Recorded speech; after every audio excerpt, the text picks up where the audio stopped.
बिस्मिल्लाहिर्रहमानिर्रहीम रब्बी यस्सिर वला तुअस्सिर व रब्बी ताम्मिम बिखैर। अस्सलाम वालेकुम। आज की हमारी वीडियो में हम डिस्कस करेंगे interrogative sentences. Interrogative sentences basically क्या होते हैं, पहले इस बात को समझ लीजिए। इंटरोगेटिव निकला है वर्ड इंटरोगेट से। इंटरोगेट क्या होता है, सवाल जवाब करना। तो जब ऐसे सवाल अगर हम बनाएं, ऐसे सेंटेंसेस हम बनाएं जिसमें कि कोई सवाल पूछा गया हो, तो उसको हम कहते हैं कि वो इंटरोगेटिव सेंटेंसेस होते हैं। इंटरोगेटिव सेंटेंसेस बेसिकली दो तरह के होते हैं। एक होते हैं कंफर्मेटिव, यानी जिसमें कि आप बात को कंफर्म करते हैं। इनको हम पोलर भी कहते हैं, पोलर या डायपोलर भी बात का लिखा होता है। क्योंकि इसकी वजह क्या होती है कि इनका जवाब, इन सवालों का जवाब आप जब भी देंगे, या तो आप कहेंगे यस या फिर आप कहेंगे नो। बस यही दो पोल्स हैं कि जिनके दरमियान में आपका जवाब रहेगा। क्या एक पोल पे रहेंगे या आप दूसरे पोल पे रहेंगे, या हाँ कहेंगे ना या ना कहेंगे। लाइक अगर आपसे ये पूछा जाए are you coming, are you studying, are you eating, तो क्या जवाब होगा। अगर आप वो काम कर रहे होंगे तो कहेंगे yes I am doing this, और अगर नहीं तो आप कह देंगे कि नो। तो इस तरह के सवाल को हम कहते हैं कंफर्मेटिव, जिसमें कि हमें कोई इन्फॉर्मेशन नहीं मिलती है। सिर्फ जो इन्फॉर्मेशन ऑलरेडी हमारे पास होती है, या तो वो यस के तौर पे कंफर्म हो जाती है, या फिर वो डिनाई हो जाती है नो के तौर पर कि वो नहीं है। अच्छा, दूसरी चीज़ हमारे पास क्या है, सेकंड हमारे पास होते हैं इंफॉर्मेटिव।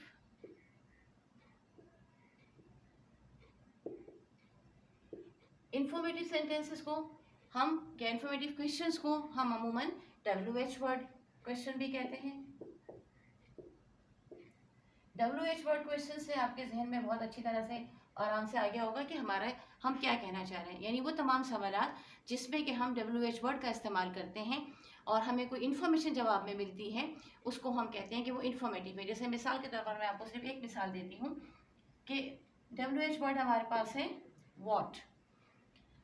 अगर मैं इस वर्ड को इस्तेमाल करते हुए सवाल करती हूँ व्हाट इज योर नेम, आपका नाम क्या है, तो क्या होगा, जवाब ना यस होगा ना नो होगा। जवाब क्या होगा, जवाब ये होगा कि आप एक इंफॉर्मेशन देंगे, माई नेम इज, और जो भी नाम आपका है XYZ, आप उसको बताएंगे कि मेरा नाम ये है। यानी सवाल करने वाले को एक इंफॉर्मेशन मिलेगी।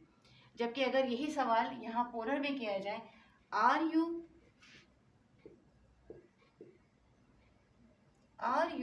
प्रोफेसर, कोई मुझसे पूछता है कि क्या आप प्रोफेसर हैं, तो मेरा जवाब क्या होगा, yes yes I am a professor.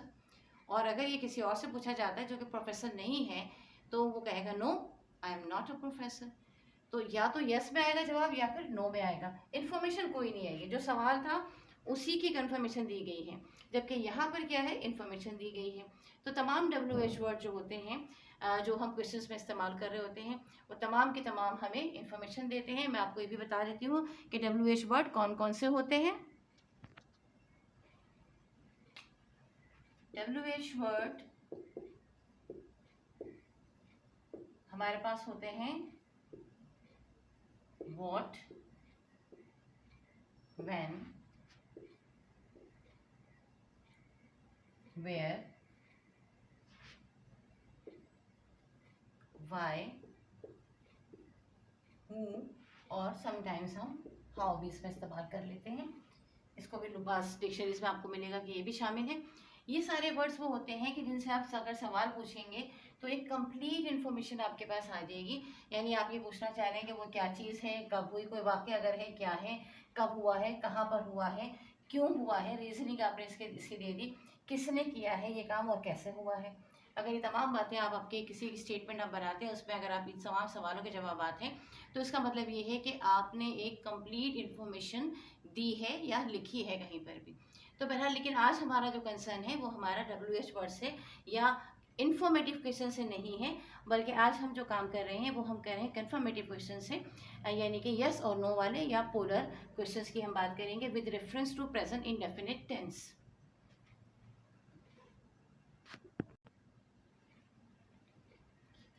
अब ये देखिए कि हमें प्रेजेंट इंडेफिनिट टेंस के बारे में ये पता है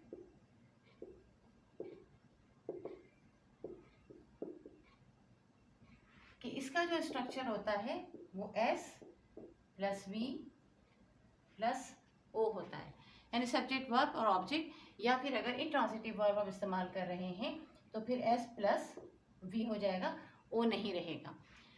या और दूसरे स्ट्रक्चर्स में भी आ जाएगा, लेकिन बेसिक हमारा जो है वो हेल्पिंग वर्ब यहाँ पर नहीं है। लेकिन ऑन दी अदर हैंड जब हम इंटेरोगेटिव सेंटेंस बनाना चाह रहे हैं, यानी कि हम सवालिया जुमला बनाना चाह रहे हैं,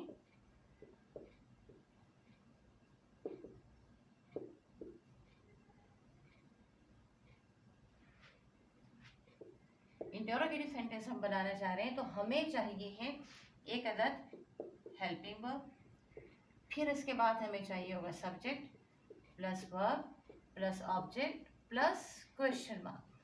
तो जब भी आप इंटेरोगेटिव सेंटेंस बनाए तो इस बात का ज़रूर ख्याल रखिएगा कि एंड में आपने एक क्वेश्चन मार्क ज़रूर लगाना है। पंचुएशन आपकी प्रॉपर होनी चाहिए, सही तरीके से आप पंचुएट करेंगे तो देखने वाले के लिए आसान रहेगा अगर वो राइटिंग में हो रहा है, क्योंकि जब हम बात कर रहे होते हैं तो हमारा लहजा बता देता है कि हम सवाल कर रहे हैं या हम कोई स्टेटमेंट दे रहे हैं। अच्छा, अब यहाँ देखिएगा कि हम जब इस सेंटेंस को देखते हैं तो हमारे पास एक ये चीज़ है जो कि न्यू है, SVO, ये तमाम चीज़ें तो हैं, इसका लगाना कोई मसला ही नहीं है।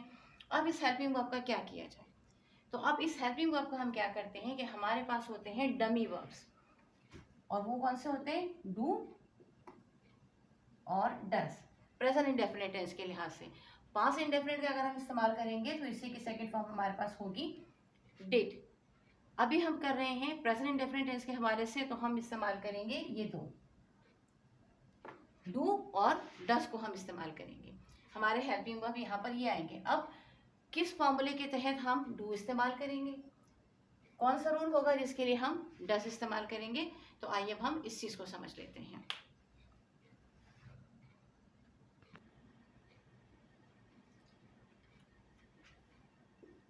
अब ये देखिएगा कि हमारे पास जब हम प्रेजेंट इंडेफिनिट टेंस बना रहे होते हैं तो जो मोस्ट इंपॉर्टेंट थिंग हमारे लिए होती है वो ये होता है कि हमें प्रोनाउन का जानना बहुत ज़रूरी होता है।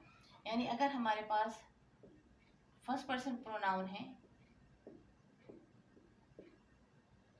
फर्स्ट पर्सन प्रोनाउन है, यानी हमारे पास आई है सिंगुलर में, वी है प्लूरल में, सेकंड पर्सन प्रोनाउन हमारे पास है यू, और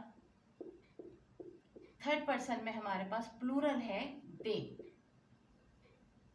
अगर ये प्रोनाउन हमारे सब्जेक्ट के तौर पर इस्तेमाल हो रहे हैं तो हमारे पास जो हेल्पिंग वर्ब इस्तेमाल होगा इंटेरोगेटिव बनाने में वो होगा डू, हम इसे इस्तेमाल करेंगे। लेकिन अगर हमारे पास है थर्ड पर्सन सिंगुलर, ये था प्लूरल, अगर थर्ड पर्सन सिंगुलर हमारे पास है, यानी हमारे पास है शी, ही, इट या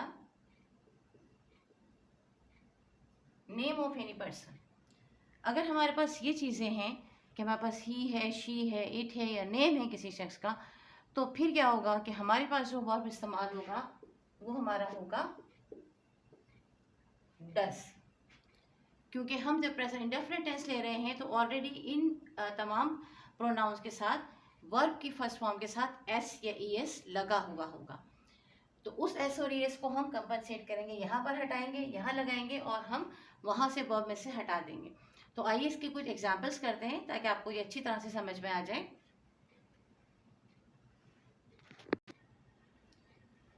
सबसे पहले हम मिसाल लेते हैं फर्स्ट पर्सन की। हम फर्स्ट पर्सन का इंटरोगेटिव सेंटेंस में पहले हम इसका प्रेजेंट इंडेफिनिट टेंस बनाते हैं, फिर हम उसको इंटरोगेटिव बनाएंगे तो हमें बनाने में आसानी रहेगी। लाइक हमने बनाया आई लाइक मैंगोज, ये हमारा सब्जेक्ट है, ये हमारा वर्ब है और ये हमारा ऑब्जेक्ट है। अब जैसे कि हमने कहा था कि हमें इंटरोगेटिव के फॉर्मूले के लिए हमें चाहिए होगा helping verb plus subject plus verb plus object plus question mark. अब ये हेल्पिंग वर्ब जैसे हमने कहा कि ये हमारा फर्स्ट पर्सन है तो हमने फौरन यहाँ डू लगा दिया, बाकी का जुमला ऐसे ही उतार लिया। डू आई लाइक मैंगोज, क्या मैं मैंगोज पसंद करती हूँ। अब अगर हम इसके बाद दूसरा पर्सन हम लगाना चाहते हैं, आप इसको यहाँ से हटा दीजिए, सिंगुलर को हटा दीजिए और यहाँ प्लूरल लिख लीजिए। वी लाइक मैंगोज, यहाँ से हट जाएगा। डू वी लाइक मैंगोज, ये जुमला हो गया आपका, यानी हमें कोई परेशानी नहीं, वही डू रहा और ये हमारा सेंटेंस होता ऐसे ही हमने यहाँ लिख दिया। इसी तरह अगर हमारे पास सेकंड पर्सन है, यू लिखा हुआ है, यू लाइक मैंगोज, तब भी हमने यही किया, वही डू रहेगा हमारा, यही डू रहेगा। डू यू लाइक मैंगोज, आराम से हमारा बन गया सेंटेंस। इसको हटा दीजिए, थर्ड पर्सन में आ जाइए। They like mangoes, do they like mangoes, आपके ये सेंटेंसेस आराम से बन गए, यानी आपको कोई बहुत ज़्यादा परेशानी नहीं करनी पड़ी। लेकिन अगर यही मामला अब आ जाता है थर्ड पर्सन के साथ, जब थर्ड पर्सन के साथ आएगा तब आपको थोड़ा ध्यान देना होगा। तो आइए अब थर्ड पर्सन के साथ बनाते हैं, सिंगुलर थर्ड पर्सन के साथ हम अपने सेंटेंस। अब आप ये देखिए कि सिंगुलर थर्ड पर्सन प्रोनाउन जो हमारे पास है वो है शी, ही, इट और नेम। और जब हम इनके सेंटेंसेस बनाएंगे, सब्जेक्ट, वर्ब, ऑब्जेक्ट, तो हमारे पास क्या होगा कि हम वर्ब के साथ एस या एस लगाएंगे। लाइक अगर हम कहते हैं शी लाइक्स मैंगोज, ये हमारे पास जुमला है। अब हम इसका बनाना चाह रहे हैं इंटेरोगेटिव सेंटेंस। तो हम क्या करेंगे, जो फॉर्मूला हमारे पास क्या है कि हमें लिखना है पहले helping verb plus subject plus verb plus object and plus question mark. अब जब हम इस जुमले को बनाएंगे तो क्योंकि शी है, यहाँ हमने देखा कि हमारे पास हेल्पिंग वर्ब क्या आएगा, डमी वर्ब लेंगे हम डस, तो हमने लिखा डस शी। अब ये जो एस है ये आ चुका है डस के साथ ऑलरेडी, लिहाजा हम ये एस नहीं लिखेंगे। डस शी लाइक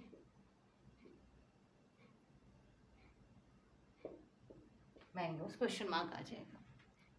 ये हमारा सेंटेंस जो है वो बन गया। अब हम शी को हटा दें, ही लगा दें, ही के साथ भी लाइक्स रहेगा, लिहाजा यहाँ पे वही डस रहेगा और ये ही बन गया। बस ये बात हमें याद रखनी है कि जब हमने यहाँ डस लगा दिया है, अब यहाँ एस नहीं लगाना है। इसी तरह नेम ले लीजिए किसी शख्स का,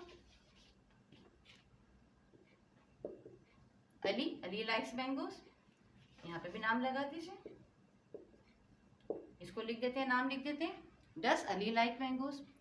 तो आपने देखा कि ये हमारे पास जब भी हम सिंगुलर थर्ड पर्सन हम इस्तेमाल कर रहे हैं तो हम यहाँ पर क्योंकि एस लगा रहे हैं तो इस एस को हमें हटाना है, वो यहाँ डस की सूरत। इसी तरह आपने देखा कि हम इट को भी इस्तेमाल कर लेते हैं, इट वर्क्स फास्ट, इट के साथ ज़ाहिर है हम कोई वर्किंग इस तरह के नहीं लगाएंगे, कोई चीज़ होगी जो काम कर रही होगी, तो लिहाजा हमारे पास ये ऑब्जेक्ट नहीं है बल्कि हमारे पास एडवर्बियल है। अब हमने यहाँ चूँकि एस है लिहाजा हमने यहाँ डस लगा दिया और यहाँ से ये एस हट गया। तो देखिए रूल वही है कि जब भी हम यहाँ से इस एस को हम हटाते हैं तो यहाँ डस लगा देते हैं और अब यहाँ पे ये नहीं रहता है। तो इस बात को खासकर याद रखिएगा, इन्फॉर्मेशन मिलती है। तो ये हमारा अल्हम्दुलिल्लाह कंप्लीट हो गया है, तमाम वर्ड्स हमने आपको बता दिए हैं और इसके बहुत सारे मज़ीद एस्पेक्ट्स हैं, बहुत सारे मज़ीद भी क्वेश्चंस बनाए जा सकते हैं, लेकिन तरीक़ेकार बहरहाल यही होगा जिसको कि आप फॉलो करेंगे। लिहाजा आप खुद कोशिश कीजिएगा और बनाइएगा डिफरेंट सेंटेंसेस। इंशाल्लाह ताला आपको जब इस लेक्चर को पढ़ने के बाद हम बनाना शुरू करेंगे तो आपको ज़रूर इसमें बहुत हेल्प मिलेगी और आपके लिए आसान भी होगा। अगर ये आपको वाक़ईतन आसानी मिले इससे तो बिल्कुल हमारे लिए दुआएं खैर कीजिएगा और चैनल को अगर आपने सब्सक्राइब नहीं किया है तो आप इसे ज़रूर सब्सक्राइब कर लीजिए ताकि आपको मज़ीद वीडियोज़ जो आने वाली हैं वो आपको मिलती रहें और इसी तरह बिट बाय बिट आपको इंग्लिश के लिए, ग्रामर के लिए जो है इन्फॉर्मेशन मिलती रहे और आपकी ग्रामर जो है वो बेहतर से बेहतर होती रहे इंशाअल्लाह ताला। हमें इजाज़त दीजिएगा। अल्लाह हाफ़िज़।